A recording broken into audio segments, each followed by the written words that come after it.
And we begin tonight with a look at live Doppler 13 radar. We are tracking these storms moving through central Indiana. Thanks for inviting us in at 6 o'clock. Anne Marie has tonight off. Angela's tracking the storms here in the Weather Center. So do we have any watches or warnings? We have one warning in effect for the eastern sections of Howard and the northeastern sections of Tipton County. So this cell basically in between Kokomo and Tipton.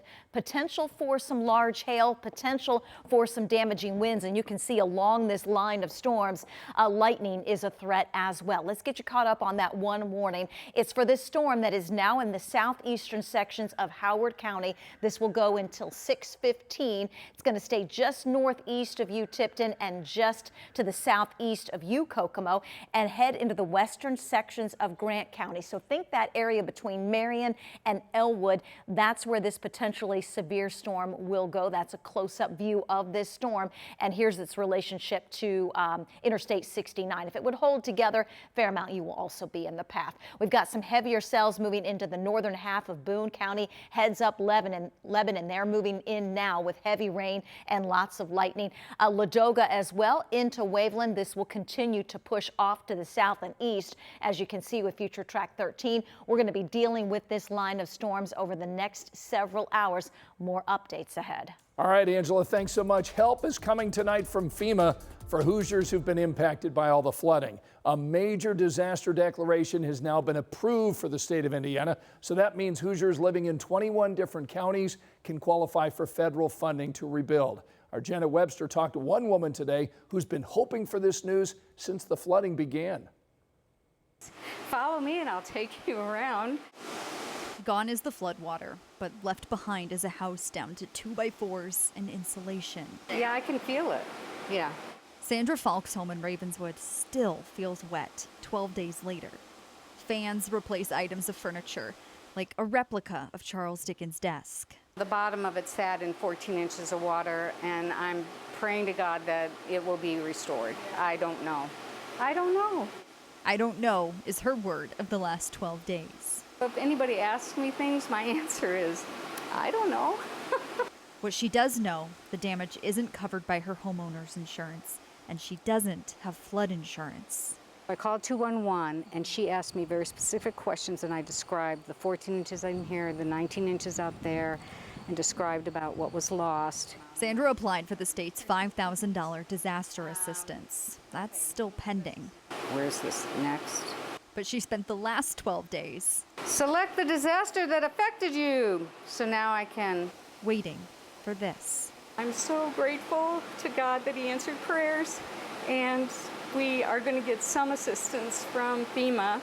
FEMA is now accepting individual applications for help, but be prepared for this to be a pretty lengthy process. It took Sandra 75 minutes, and she says there's still follow-up documents that'll need to be submitted in the coming weeks. But there's a few different types of assistance you can apply for. This one for home damage, FEMA says in the past, the average payout was $6,800.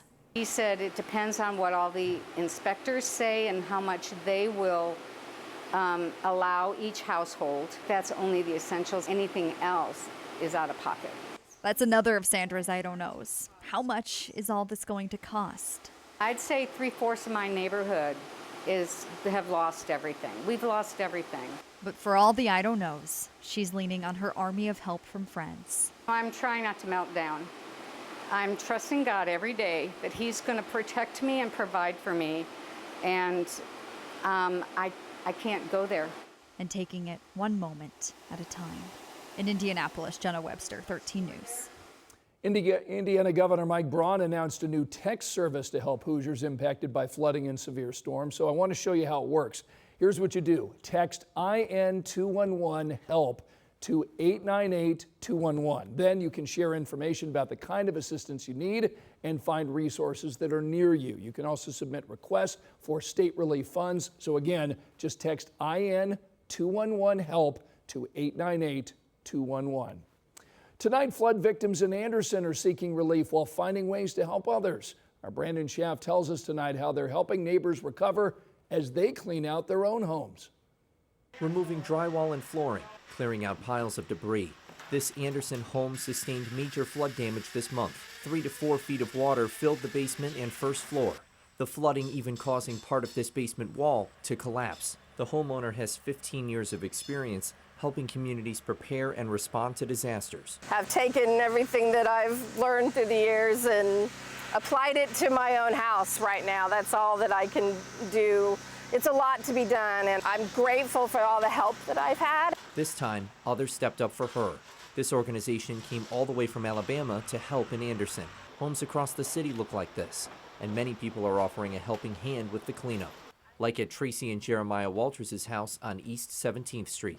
You can see the evidence left behind of just how high these floodwaters got here at this home in Anderson. And Tracy and her husband, as they deal with significant damage inside, they're still doing their part to help other flood victims. Their organization, Turn Away No Longer, worked with more than 150 volunteers to help about 1,500 families across several counties last week, providing cleaning supplies, water, and anything else flood victims need right now. For somebody that gives to everyone else, it's really hard to receive. It's really great that we have all these people here helping. We could never do this on our own. While their own home was flooded with about 3.5 feet of water, Tracy and Jeremiah still focused on others. Now, as they face the damage left behind, they won't be doing it alone. It's most certainly a blessing. Yeah. It touches your heart to know that people Yeah. can stop their lives to help others. Tracy and Kim both applied for FEMA relief to help cover costs as they hope to one day move back into their homes. In Anderson, Brandon Sheff, 13 News. Right now, Gleaners is hosting an emergency food distribution event. This is taking place at 75th and Keystone.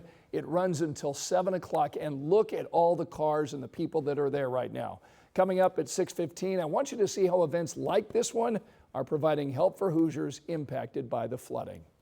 Well, the company that owns Facebook and Instagram will now pay the state of Indiana hundreds of millions of dollars as part of a historic settlement.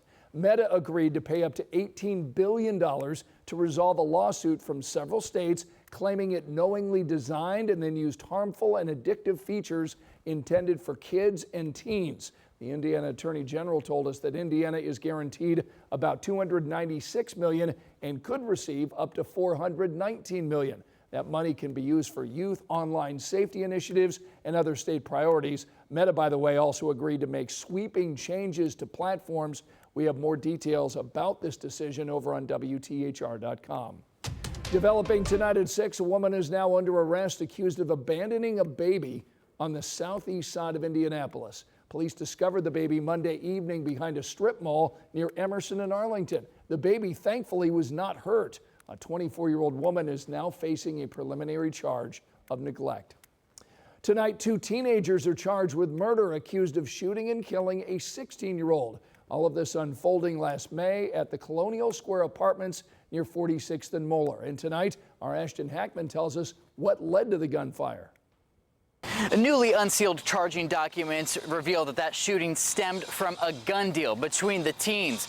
Police credit witnesses with giving great descriptions of the getaway car. Those witnesses pointed detectives to a black Chevy Malibu. Police say it left the apartment complex after the shooting. Officers say gunfire killed 16-year-old Jamel Williams in a stairwell. Court documents allege 17-year-old Shaylin Suttles arranged the meeting at Colonial Square Apartments. Police believe Williams and another teen went to the apartment complex for a gun deal. Detectives allege 19-year-old Adris Bailey drove them to the meeting spot, knowing a robbery was being planned. Police say witness statements, phone data, and an interview with Suttles helps link him and Bailey to the murder. Both of them now charged with murder and felony armed robbery. Police are still searching for Adris Bailey. In the meantime, Shaylin Suttles is being held in jail without bond. His next court date is set for November. In Indianapolis, Ashton Hackman, 13 News. Tracking a line of potentially severe storms tonight and much warmer weather in the 7-day. I'll have a look ahead.